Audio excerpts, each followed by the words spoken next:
Bueno, dando comienzo a estas aulas virtuales que hemos generado con la Escuela de Guardavidas, vamos a continuar con la unidad que veníamos trabajando, que era de tejidos, y, eh, y ver un poquito lo que es el tejido conjuntivo o conectivo. Lo podemos encontrar de dos formas, ¿sí?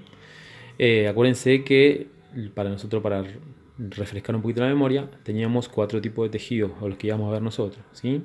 Que es el endotelial o epitelial, el conjuntivo o conectivo, el muscular y el nervioso, ¿sí? En este caso vamos a ver el conjuntivo, ¿sí? Vamos a ir un poquito a lo que es el origen, ¿sí? de este tejido. Acuérdense que nosotros, cuando estamos en la parte embrionaria, ¿sí? En la parte de gestación, nosotros vamos a tener tres tipos de tejidos matrices que se le dicen, ¿sí?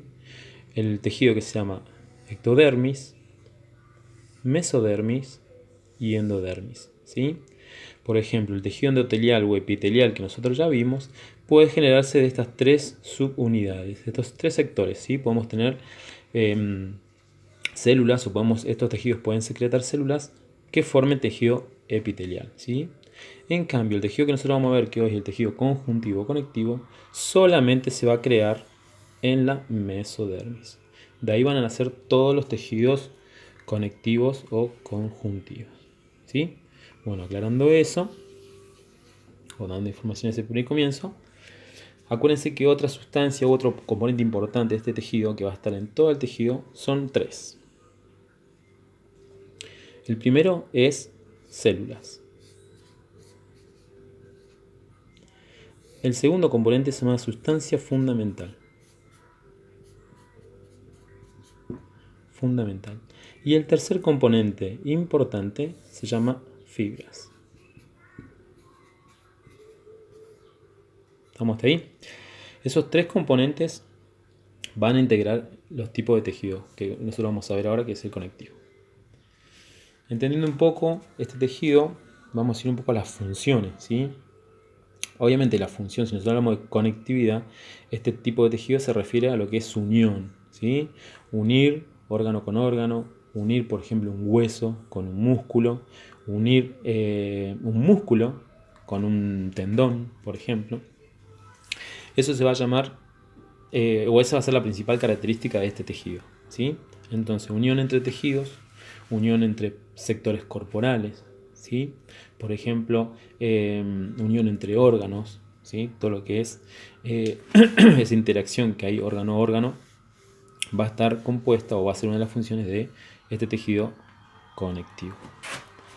Otra función importante que vamos a encontrar es la estructura, ¿sí? Cuando nosotros veamos más adelante un poquito lo que es la clasificación de este tejido conectivo, vamos a encontrar que tiene mucha diversidad de células, tiene mucha diversidad de componentes. Entonces vamos a encontrar mucha clasificación, ¿sí? Pero eso lo vamos a ver en el próximo video.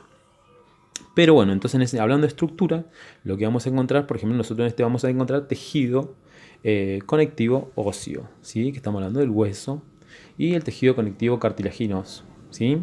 Que son tejidos conectivos. Entonces esos tejidos obviamente que van a dar la estructura o van a tener una función de estructura, ¿sí? De sostén, de armazón. Otra función importante que va a tener este tejido es el transporte, ¿sí? Un tejido conectivo es el tejido conectivo sanguíneo, ¿sí? O hematopoyético se le dice también. Hematopoyécito también se le puede decir. ¿Qué va a transportar? Glóbulos blancos, va a transportar oxígeno, va a transportar dióxido de carbono, va a transportar alimentos, va a transportar hormonas, ¿sí? Ese tejido sanguíneo también es tipo tejido conectivo o conjuntivo. Otra función importante es el tema de defensa. Si este tejido conjuntivo o conectivo cumple una función vital en el sistema inmunológico. Está cargado de glóbulos blancos, está cargado de linfocitos, ¿sí? Y protectores que están cerca de la piel para proteger de los invasores o de agentes patógenos o bacteriológicos que puedan ingresar. Bien, cuando hablamos de características, ¿sí? Cuando hablamos de características de este tejido, lo que vamos a encontrar diferente, por ejemplo, al tejido epitelial. ¿Se acuerdan que el tejido epitelial lo que tenía era que las células estaban cerquitas, una al lado de la otra? ¿sí? Bueno, acá no. Acá vamos a tener una célula, por ejemplo, vamos a tener una célula de un lado y, por ejemplo, vamos a tener otra célula del otro lado. ¿Se acuerdan que en el tejido epitelial teníamos células muy pegaditas con muy poco espacio entre eh, muy poco espacio intercelular, ¿sí? En cambio acá, en este tipo de fibra vamos a encontrar mucho espacio, ¿sí? Vamos a encontrar mucho espacio intercelular, ¿sí? A diferencia, por ejemplo, eh, de las células epiteliales. En ese espacio, ¿sí? En ese espacio, esa mucha sustancia que vamos a tener en ese espacio intercelular, vamos a encontrar dos tipos de formas, ¿sí?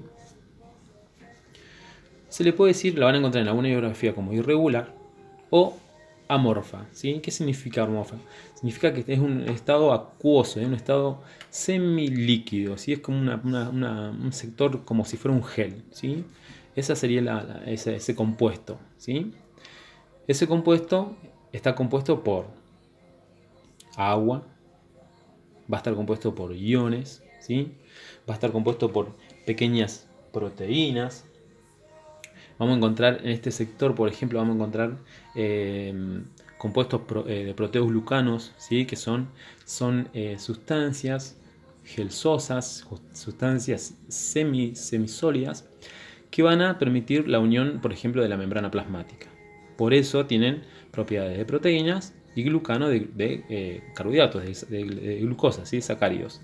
Entonces, teniendo esas dos propiedades, es como si fuera un pegamento que va a permitir que esas proteínas, que nosotros cuando hablamos de membrana plasmática, ¿se acuerdan?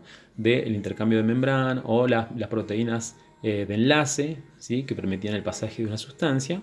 Bueno, para que esas proteínas estén ahí, por ejemplo, necesitamos de los protoglucanos, ¿sí? Que es una sustancia o un componente que compone ese espacio que se genera entre célula y célula.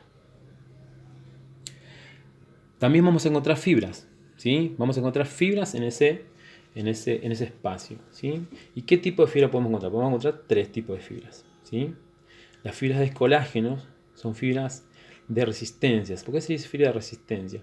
Porque sus lazos o su contextura anatómica va a ser más lineal, ¿sí?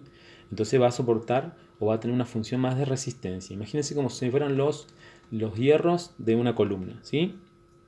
Imagínense, yo estoy haciendo una columna y primero, antes de poner el cemento, antes de hacer el cajón y llenarlo de cemento, voy a tener que armar unos hierros, colocar un armazón de hierro, ¿sí? Y después coloco el material. Esos hierros serían el colágeno, por ejemplo, en nuestro espacio intersticial, ¿sí? En este espacio intracelular. ¿Qué fibras también vamos a encontrar? Vamos a encontrar elásticas, ¿sí? Vamos a encontrar fibras elásticas. Estas fibras, por ejemplo, tienen una propiedad más de expansión, ¿sí? Acuérdense, cuando hablamos de elasticidad, no es que yo tenga la propiedad de expandirme. Elasticidad es la propiedad que yo pueda expandirme y volver a el movimiento inicial o al ron inicial o al recorrido inicial, ¿sí? Eso es una propiedad elástica. No es solamente o no es directamente estirar, ¿sí? Que yo estire la mano, por ejemplo, para buscar la brazada de Kroll, ¿sí? No es una propiedad elástica, porque yo estoy haciendo una actividad voluntaria, ¿sí? Elástica sería, por ejemplo, que yo pegue un latigazo con mi brazo y vuelva a su posición natural. Vamos a encontrar este tipo de fibras también en ese líquido, en ese espacio entre célula y célula. Y las últimas fibras que vamos a encontrar en este líquido son las reticulares, ¿sí? Las reticulares ¿vieron cuando nosotros tenemos como un cablecito de cobre? ¿Vieron que el cobre se va envolviendo sobre el otro cobre en los cablecitos de luz que están envueltos en una vaina negra y adentro están enroscados, ¿sí? Todos esos cablecitos. Bueno, las fibras reticulares son fibras de colágeno, pero bien finitas, que van envolviendo las fibras elásticas o las fibras de colágeno en sí, ¿sí? Son como complejos proteicos bien finitos que envuelven las otras fibras. Y tienen una propiedad como tuvieran una viscosidad, ¿sí? ¿Y para qué sirve? Para unir, esa viscosidad va a servir para unir los órganos. Entonces el líquido que hay entre órgano y órgano, ¿sí? Porque no es que hay un vacío, no es que están sueltos los órganos por un lado y por otro, están unidos con toda una membrana, toda una fascia que le decimos nosotros, ¿sí? Esas pequeñas uniones, esas pequeñas láminas que unen, ¿sí?, esos órganos son fibras reticulares, por ejemplo. Y esa es una función más de adhesión. Bueno, continuando con las características, ¿sí? Entonces recordemos que la principal característica es que tenemos mucha sustancia intercelular, ¿sí? Y toda esa sustancia está compuesta por agua, iones, pequeñas proteínas, proteoglucanos, y también tenemos otros compuestos. Por ejemplo, tenemos compuestos para anticoagulantes, ¿sí?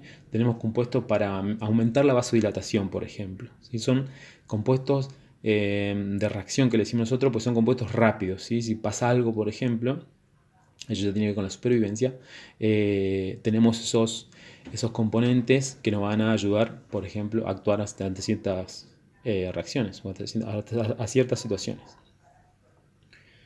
Bueno, otra característica es poca adhesión celular, obviamente, ¿no? Si están separadas, si hay una separación importante entre cada célula y célula, vamos a tener poca adhesión, diferente, por ejemplo, a los tejidos epiteliales.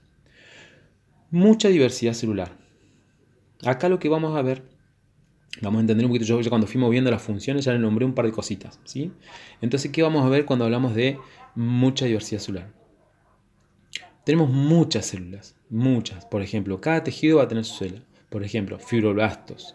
Vamos a tener macrófagos, leucocitos, adipocitos, osteocitos, linfocitos, y un montón de muchas células. Entonces esas muchas células van a generar diferentes compuestos, diferentes componentes o diferentes tejidos. Entonces, y todo eso están compuestos de tejido conectivo, ¿sí? Por eso hablamos de mucha diversidad. Que nosotros en los próximos videos vamos a ir viendo esta diversidad de tejidos, ¿sí? Otra característica principal, ¿sí?, diferente, por ejemplo, si queremos comparar, por ejemplo, cuando hablamos otra vez del tejido epitelial, es que este es neural y vascular. Este ya tiene unas inervaciones nerviosas o terminaciones nerviosas y está irrigado a través de capilares sanguíneos, ¿sí? A diferencia del tejido cartilaginoso. El tejido cartilaginoso, que es una clasificación del tejido conectivo, es el único tejido que vamos a encontrar en esta clasificación que no tiene, sería aneural y avascular, por ejemplo, como el tejido epitelial, ¿sí? Por ejemplo, acá cuando uno me puede decir, bueno, pero yo cuando me pincho la oreja, por ejemplo, que me hago un piercing acá en el cartílago, me dolió mucho más que cuando me lo hice en el pómulo, por ejemplo, de la oreja. En realidad ahí lo que duele, sí, duele para acá, duele mucho, pero lo que duele en realidad es toda la pielcita, que eso lo vamos a ver también más adelante, es toda la pielcita que se llama, que tiene mucha irrigación y muchas terminaciones nerviosas. Si ustedes se aprietan un poquito la partecita de arriba, va a doler un montón. Si ustedes, por ejemplo, se hacen un famoso chasquido de dedos en la oreja, se va a poner roja enseguida, porque como tiene mucha irrigación, muchos capilares, para poder nutrir al cartílago que no tiene irrigación y no tiene terminación nerviosa, tiene mucha información capilar. Entonces, eso es lo que duele y no duele el cartílago en sí, ¿sí? Bueno. Y otra capacidad, bueno, que la nombramos, por ejemplo, cuando hablamos de defensa, es la capacidad regenerativa, ¿sí? Este tejido es responsable de las cicatrizaciones, ¿sí? Esto, por ejemplo, con la que hablamos la otra vez, la clase pasada, por ejemplo, que también lo vamos a ver cuando veamos el tejido, por ejemplo, un poquito más desplayado. Pero para que vayan viendo. En esta partecita nosotros vamos a tener, ¿se acuerdan? Tejido que se llama la dermis, ¿sí? Esto cuando veamos la clasificación lo vamos a identificar. Acá teníamos la lámina basal, ¿se acuerdan? Y acá teníamos las células endoteliales. Dejo revista, si no pasa muy rápido el tiempo, ¿sí? Bueno, entonces, por ejemplo, tenemos un corte, ¿sí? Hay una cicatrización, por ejemplo, se cortó, ¿sí?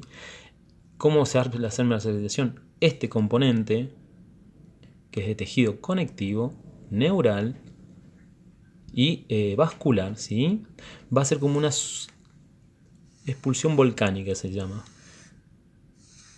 va a subir, ¿sí? Por eso, por ejemplo, cuando yo me toco las cicatrices, ¿sí? O si me las pellizco o me las pincho, tiene dolor, por ejemplo. Y no como hablamos la otra vez del tejido, el primer tejido que sería la piel, que si yo por ahí me la pellizco o me pincho, no siento sensaciones de dolor, ¿sí? En cambio en la cicatriz ya voy a sentir sensaciones de dolor porque ya van ramificaciones del tejido conectivo, ¿sí? ¿Se entendió más o menos esa partecita? Igual después lo vamos a explicar bien cuando hagamos la partecita de cuando dividamos bien la clasificación de este tejido. Bueno, y entonces de esta partecita lo que tenemos es, aparte de todo eso, de tejido conectivo, todo lo que sería la parte del sistema regenerativo, ¿sí? Tenemos propiedades anticoagulantes, se activa todo el sistema de linfocitos, glóbulos blancos, para proteger y para cerrar esa cicatrización y para generar esta adhesión o que no entren bacterias o que no entren productos nocivos al cuerpo. Bueno, en la siguiente aula lo que vamos a hablar son las clasificaciones.